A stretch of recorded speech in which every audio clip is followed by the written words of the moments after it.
Welcome back, ODHtv Power Books 3 Season 4, Episode 9 trailer. We just came off a crazy Episode 8. A lot went down in that episode, and I got a lot of my predictions right.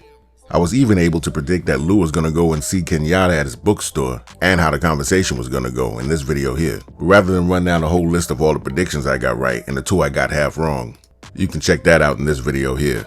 But I will say I'm right about 90% of the time, but you already know. I'm always right. It's like when I'm right, I'm right. And when I'm wrong, I could have been right. So I'm still right because I could have been wrong. But I'm right. So don't forget to hit that like button, hit that subscribe button. Let's jump right into the synopsis of episode 9. And it reads, Kanan, suspicious of Rock's involvement, investigates Crystal's disappearance. Rock faces fallout from Unique's retaliation and Marvin's mistake. Jukebox revisits her past, and Lou embraces his new path. It's our understanding that the two of you were here during the time of the shooting. Remember when Lowell was trying to get Lou to come work for him, and he said this? Not that different than your bulletproof records, only with a few less corpses. Yeah, that didn't age well at all. So we know from episode 8, Lou took out Kenyatta to save B Rilla's life, and he didn't feel bad about it at all. In fact, he loved it. So now the police are asking Lou questions about what happened outside the studio with phony tough B Rilla and Imani Okoye in the room.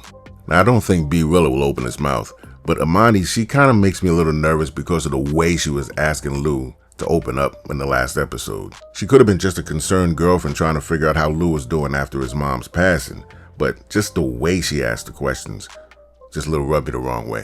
I'm not saying she's with the police, but I'm just saying, let's keep an eye on her. And it looks like we get our first look at E-Tone. He's listed as dangerous. He'll probably die in this one episode here. Watch this video, I explain who he is. Fame, OC, Crystal. So, irrational Kanan with his one-track mind is trying to piece together the disappearances of Famous and OC and Crystal, and of course he's going to put it on his mother. But as far as Crystal being kidnapped by those police in episode 8, they don't look like they're just holding her in some type of basement. She looks battered and bruised. And at first glance, I'm going to say this is Pop coming in to give her a few ultimatums. I don't think Crystal's making it out of this. But she's not gangster, and they're torturing her, and she's going to talk. I think she's going to tell them that Kanan believes that it's Rock that took out Famous. But that'll make it easier for them to plant seeds in Kanan's head. But after she says that, there's no way they can let her go. There's no way she can survive. When they find her body, Kanan's gonna go berserk. You don't know that all that's connected though. Nothing ever works out for us, Joe. Jukebox is still trying to get Kanan to slow down and take a breath. She's trying to talk sense into him, but he's so off-kilter that nothing matters to him except for what he thinks.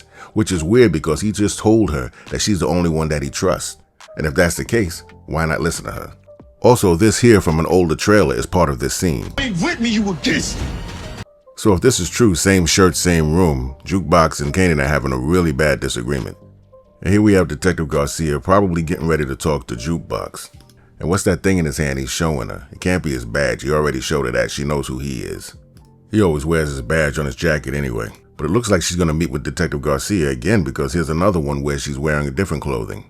She might think it's about time to send this guy on a wild goose chase after she tries to figure out what he knows. You loyal to your family? I'm loyal to mine. Marvin talked to me about replacing you. There's no way she believes that. They jumbled up this clip, I think, to try to throw us off. But we know Stefano was going to try to snake them. The moment that Marvin said he's not going to try to move his sister to the side, Stefano knew he wasn't in his pocket anymore. And he knew he was going to have to jump out of it in front of it somehow. It's like if your friend was trying to get with your girl, and your girl turns him down. Then he comes back to you and says your girl was trying to get with him. That's bitch shit! Stefano may send hitters after Marvin. And we're finally going to get this scene. I think this is Kanan beating up on Crystal's stepfather trying to figure out where she is. Kanan and stuff. Welcome, my brother. This looks like a surprise meeting for Kanan. I'm not sure if he knew that Unique was going to be there, but I'm not sure where they're at. If they're at the tailor shop, he may have known, but it looks like he might have been sent there, probably by Snaps and Pop. But this does make you wonder if Kanan's going to find out any truth, because if these two have any type of conversation about what happened that night when Ronnie was taken out, then he'll know that his mother wasn't responsible for anything. But I think that'll be too easy for the Power Universe. Nobody will say anything and everybody will still be led by their assumptions and emotions. But because I believe that Unique is Breeze, he might just lie and try to manipulate Kanan a different way, the same way Kanan tried to manipulate Tariq. He'll definitely try to turn him against his mother some kind of way. But I also want to say this, there are people in my comments that say there's no possible way that Unique can be Breeze. And the main thing that they say is that there's no way that he can be Breeze because everybody knows he's Unique, so how could he be Breeze?